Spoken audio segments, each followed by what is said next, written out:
wabarakatuh. Terima kasih kepada Profesor Asosiat Profesor Dr. Al-Bahra Eskom Mkom yang telah memberikan waktunya.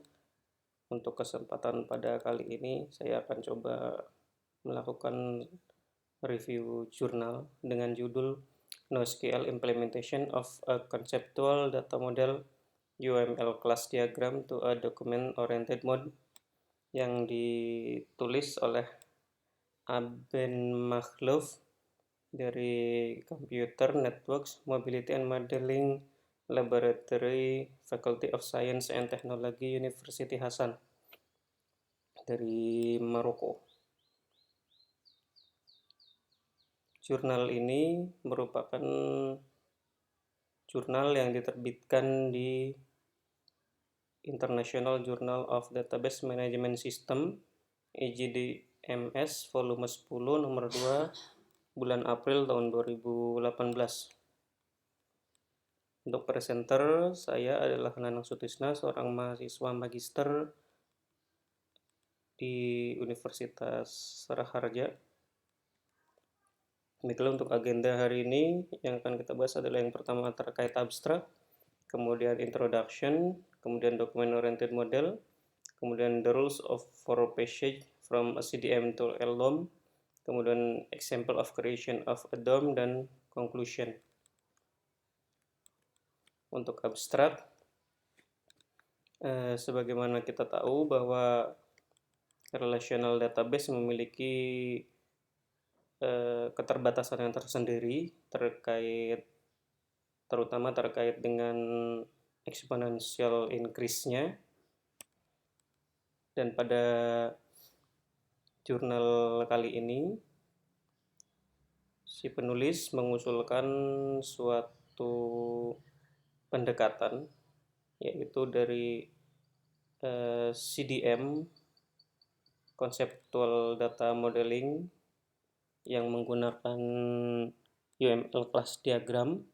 Kemudian mereka mengusulkan suatu aturan-aturan bagaimana cara mengkonversi dari CDM menjadi suatu dokumen logical oriented document model LDOM.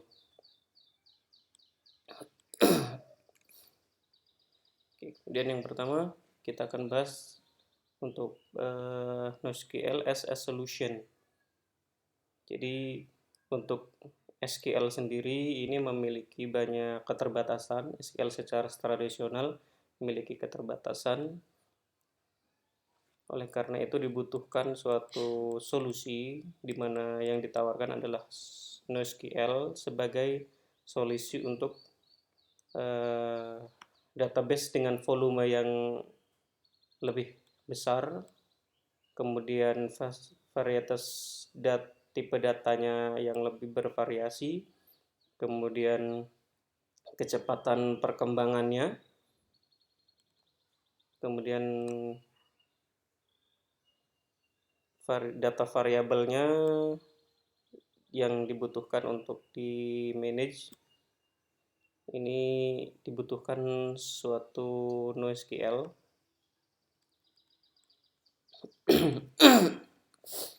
Kemudian untuk NoSQL logic modelnya seperti ini. Jadi yang dimodelkan di sini limited to simple data model. Kemudian NoSQL model for transactional database. Kemudian untuk data warehouse, dan yang perlu diperhatikan untuk NoSQL ini, kalau untuk di yang tradisional kita biasa menggunakan join. Nah, join ini membutuhkan data processing yang lebih berat ya, sehingga untuk mengurangi join ini, maka diusulkan suatu model, yaitu nesting collection atau database yang tingkat, atau bukan database ya, dokumen yang bertingkat, sehingga data itu lebih mudah di maintenance dan konsistensinya terjaga. Sehingga dibuatlah sebuah usulan NoSQL model based on document oriented model. Oke, sekarang apa itu document oriented model? Pada model ini, setiap key itu diasosiasikan dengan suatu dokumen, di mana dokumen-dokumen tersebut dikelompokkan ke dalam collection, dan setiap dokumen memiliki satu set atribut nilai yang bisa berupa atomic atau subdocumented.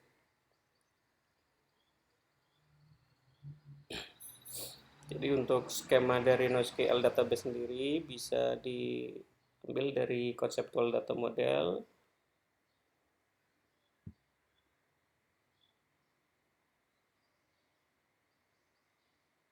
Ini penulisannya. Collection in a DB is defined by set of document. Kemudian setiap dokumen definisikan set of couples.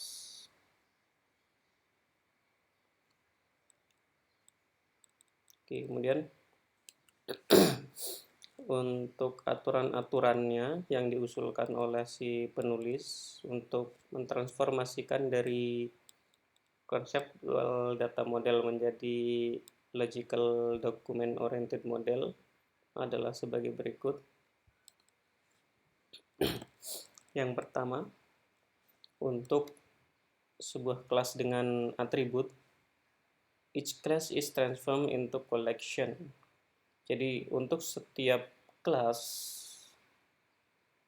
ini akan diubah menjadi suatu collection yang terdiri dari set of dokumen.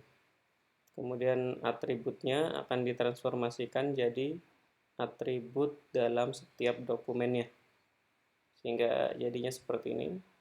Ini misalkan ada suatu kelas diagram A, ditransformasikan kurang lebihnya jadi seperti ini.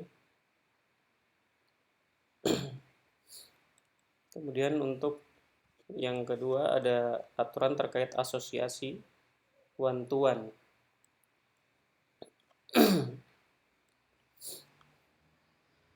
Nah, untuk yang one to one, jadi it will consist of two collection. Jadi akan membentuk dua collection.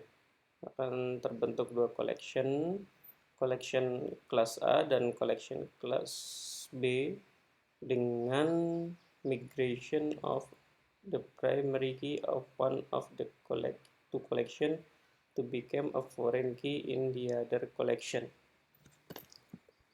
Jadi primary key yang ada di collection yang satu ini jadi foreign key untuk di collection yang lainnya. Sebagai contoh di sini kelas A, kemudian di sini ada kelas B. Nah, di sini ada untuk yang kelas A memiliki primary key-nya adalah ID A. Kemudian untuk yang kelas B, primary key-nya di sini adalah ID B. Ini bisa kita konversi seperti ini. Collection kelas A di sini seperti tadi ada ID A, atribut A1, atribut A2 dan seterusnya. Tapi di sini ada satu foreign key IDB, yaitu dia merupakan primary key dari collection kelas B.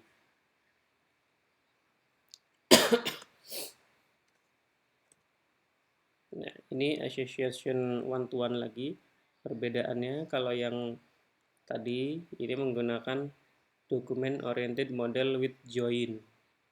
Kalau yang ini menggunakan nested document oriented model. Kurang lebihnya seperti ini. jadinya ya. Jadi creating a principal nested collection GP representing one of the two classes with these attributes. Ini adalah nestednya, nested collection B-nya ada di sini.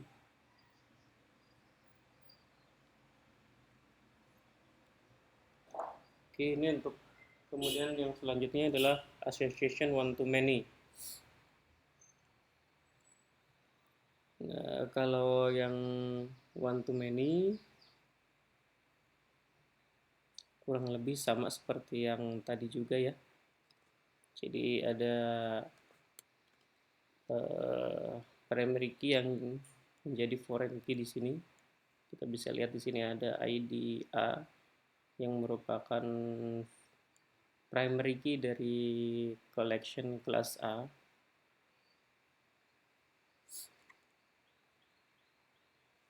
Untuk yang nested document oriented modelnya pun kurang lebih sama seperti tadi. Ya. Kemudian bagaimana dengan many to many? Nah, untuk many to many dia akan membuat sebuah collection baru yang terdiri dari atribut-atribut yang menjadi asosiasi beberapa dua kelas tersebut ya, dua kelas yang terhubung ya. Bagi contoh di sini ada kelas A, kelas B. Nah, kemudian dia ada relasi akhirnya menjadi suatu relasi C di sini. Sebagai contoh di sini ada hasil transformasinya seperti ini. Kelas B ada ID B, kelas A ada ID A dan seterusnya. Nah, di sini di kelas AB ini gabungan antara ID A dan ID B di sini. ID A, ID B ini sebagai key-nya. Kemudian ada atribut-atribut tambahannya, atribut C1, atribut C2 dan seterusnya. Kemudian untuk yang nested oriented model ini juga sama seperti yang tadi ya, kurang lebihnya. Kemudian bagaimana dengan heritage association?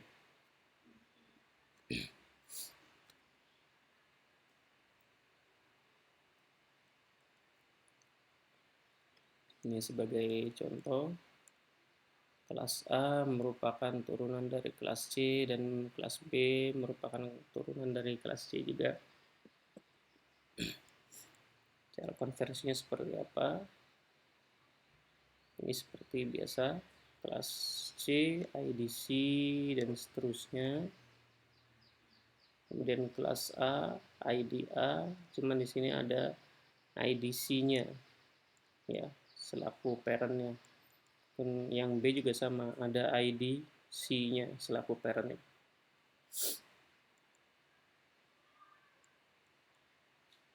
Kemudian ini bagaimana cara membuat DOM dari CDM-nya. Sebagai contoh, kita mempunyai sebuah konseptual data model seperti ini. Customer, ada order item, vended product, kemudian ada address, payment, dan seterusnya. Yes, seperti kelas diagram pada umumnya. Nah, kemudian kita akan coba konversikan.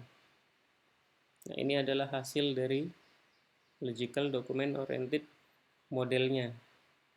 Ini ada order item, order address, kemudian vended product.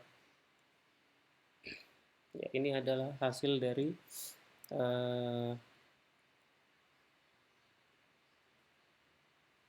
konversi dari CDM menjadi LDOM menggunakan aturan-aturan yang telah tadi kita bahas di awal. Bagaimana dengan query-nya? Ini adalah contoh query yang dilakukannya. Jadi seperti ini. Ini beberapa query-nya.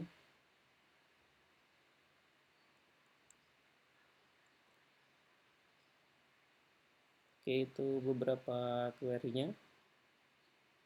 Mungkin itu yang bisa dibahas di jurnal ini. Kurang lebihnya saya mohon maaf. Assalamualaikum warahmatullahi wabarakatuh.